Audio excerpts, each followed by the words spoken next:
Hello again. Last time we talked about some variations on how people define kinship relations. Today I'd like to cover a closely related topic, that of marriage. Now, obviously marriage is closely related to kinship. In fact, in most cultures, one of the most important parts of marriage is the kinship connections it creates, both between parents and children and also between in-laws. And like kinship, I think it would be fair to call marriage a human universal. Almost every culture we know of has a system whereby men and women are associated together to form households and to produce children.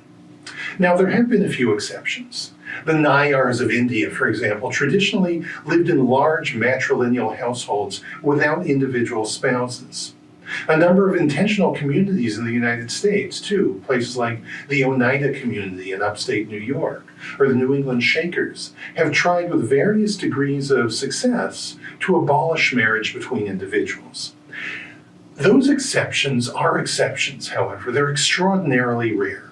And attempts by intentional communities to abolish marriage never really managed to work for very long. On the whole, marriage is something that human beings seem to fall into wherever you go. Like kinship, however, the fact that it's universal shouldn't fool you into thinking that it's the same everywhere. There are a huge number of ways that you can set up marriage, and at one time or another, human societies have tried just about all of them. What I'd like to do in the time we have today is to mention some of the possibilities and to tell you some of the terms that anthropologists use for describing them. Now, that does raise a question that I'd like for you to think about as we go through this material. Human culture is always changing, and societies are always coming up with something new. As those innovations emerge, anthropologists have to rethink their models and terms to try and accommodate them. Now, the anthropological terms for marriage that we're going to discuss today are based on the idea that marriage is something that takes place primarily between men and women. The reason for that is that this has been the dominant form of marriage in most of the cultures that anthropology has studied, including, until recently, the United States.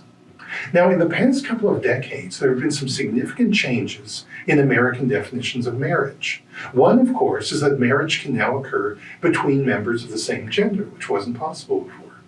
Another is that marriage in the United States is discussed less and less in terms of reproduction, and more in terms of emotional connection and support.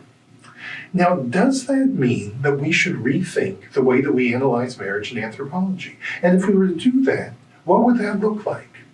How would the changes in contemporary American marriage change the way we think about concepts like consanguinity, affinity, endogamy, exogamy, and so on and so on? Hold that question in your mind as we go through all this. And in our forum for today, you're going to have a chance to share your thoughts on what the answer should be.